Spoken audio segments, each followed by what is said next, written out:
washitse rero hawa abonye ko basanze iyi niyo nzu iwacu kayibona isanze ubaye umukobwa wa mbere ubaye umukobwa wa mbere ndetse n'ingamurira vraiment ndagukunda bimwe bya mbere bibaho cyane nanjye ndagukunda kandi cyane ndazobabizi kandi ndishimye rwose ndishimye hasa neza ameze neza mbona ntacyo habaye uratugeze mu cyumba nawe nebe ndakubaza aha wiganaho wenyine muri famiye y'iwacu nuko nyine tubayeho turarondera inzu zagutse zikwiye akaba arizo twiberamo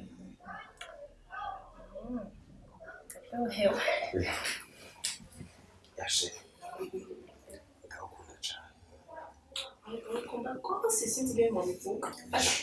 cyane rwose ndagomba gusezerana yuko atanga umukobwa n'umwe nzo kugenda kurutesha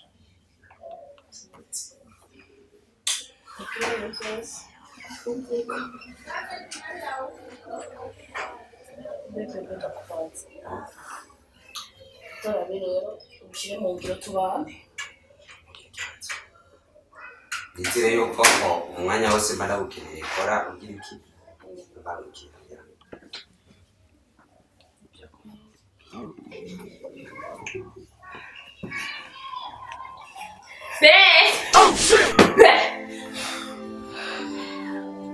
bikomeye bidemaye kandi ibi ni ikintu ndabona demaye karibu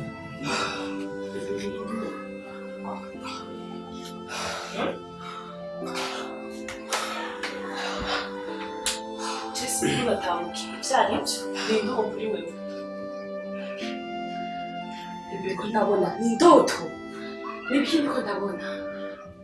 uyu ni inde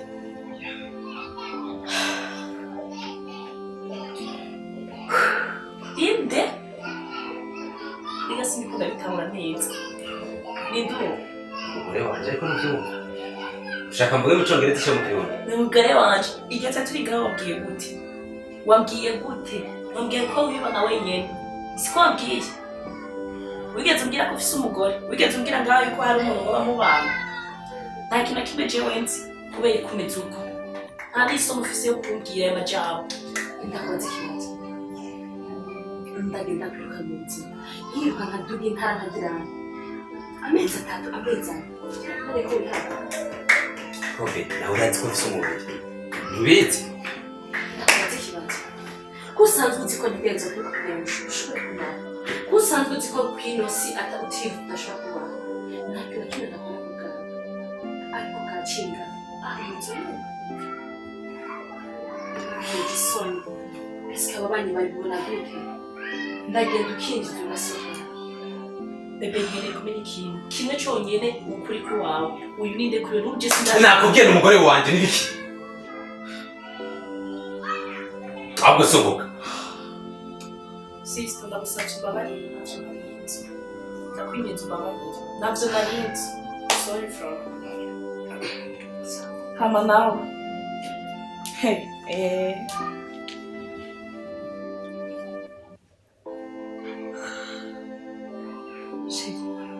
uribagiye ko guhera ku kuguru guhera ku nzara gushika ku mushatsi ari cyo ndakumenya uribagiye ko kiriya kintu cyose kiri ngaha mu nzu ari cyo ndakumenya ariko ukarakinga n'ubwo zisoni mu babana ipantaro ibishati kiriya kintu cyose njye kikugurira ariko ubu nyene neza urambuje isoni mu bantu mbega abantu babonye uwo mukobwa yinjira ngaha n'akabutura kagira sinzi babibonye gute sijya twibari kuko ibi byose bimarira nta kimwe bimariye mvuze ko hatinjira uyu wenyine wari umaze amezi angahe rugo nagutelefoni kangahe uraduga ukamanuka nta mwanya umpa wibaza ko atamubiri mfise ninaza twicarana ngaha tuzobanura tumuguma ngaha ndakubone bimariye iki ibi bityo bimariye iki izi mpuzu zimariye iki uwomba nkeneye aba ari wewe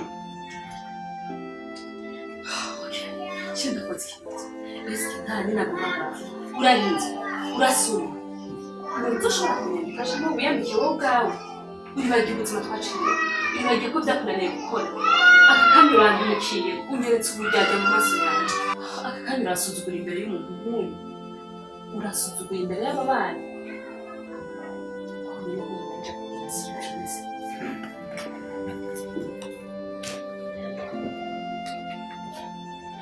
Uranje kugira surprise. Urampemukiye koko. Nkora ijoro n'umurango ndiko ndakorera wewe. Ndiko ndondera ubuzima bw'iwanje nawe. Umenye ko atamwana turaronka ku buryo nshobora kumuronderera. Umenye ko atamwana turaronka ngo ndamutumuronderera. Uno musore anyeretse agasuzuguro imbere y'umukobwa wawe. Uranyeretse ko ataco maze.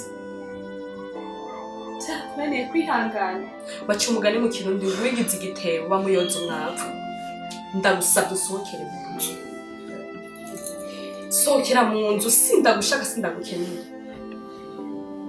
no mufukamire jewe sindi Imana umaze kuntesha agaciro mu maso y'abantu uno munsi ndakubonye ariko sinzi ibyo wamamwe iminsi ingana gutyo kuna kose ntamahitamo narivise Eske nkuko nari ndakuzanye imodoka ejo yoca ngenda ubu byari bikwingira wakoze ibyo ushaka byose uhitana bushaka bose ubuduza mu modoka ijoro n'umurango nirirwa ndatigita ku bwawe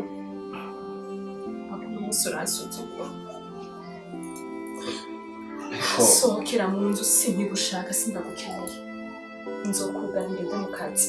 sheri ndazi narakoze ikosa ntambyizigiro nari mfise kuri wewe bivanye nabo mugendana mutuganye ruguru nari nzi yuko ushobora gusohokana n'abadeje canke n'abandi ariko no munsi ndabonye ko naciye ikosa ngenda gusavye imbabazi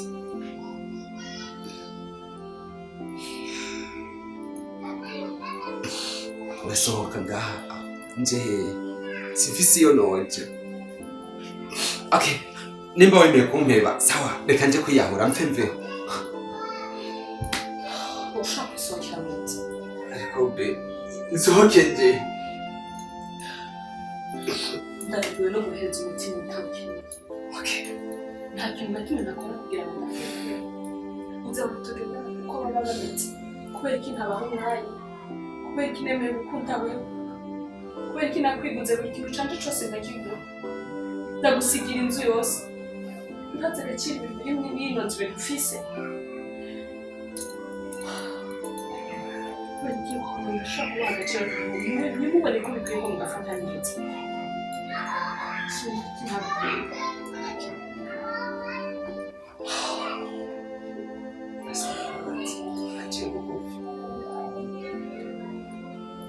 sifise iyo niwaca natwe no umuryango afise imbaraga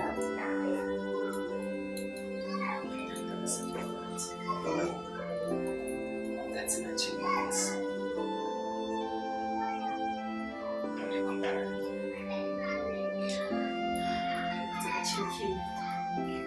imbere y'abantu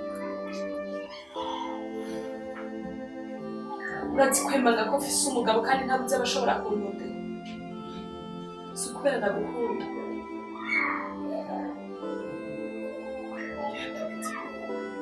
kubera ko udashobora guha agaciro basiga byonyine guhera ikibanza basi umutima wawe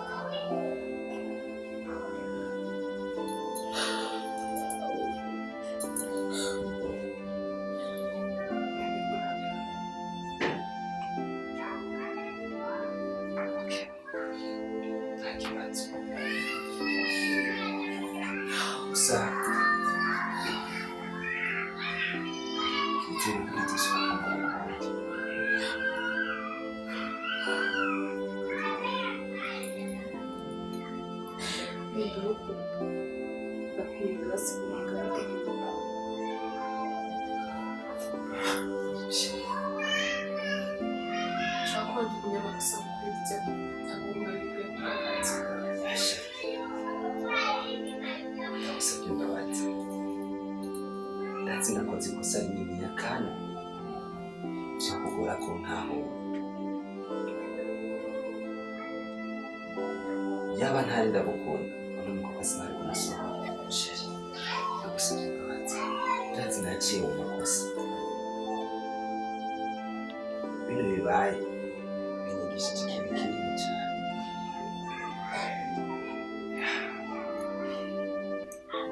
ndagusezeranye yuko ntazosubira kuri kuko muri jewe nkeneye kwihangana kudasanzwe uratse ko ndagukunda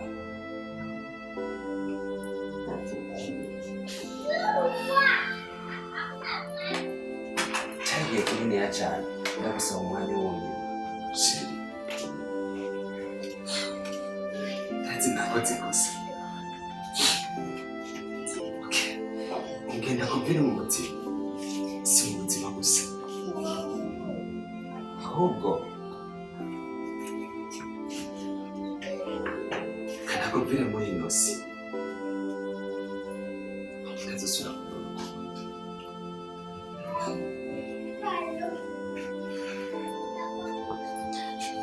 sheri garuka ndakwifuriza ndagukunda yaranjye ndagukunda simfuza kukubura muri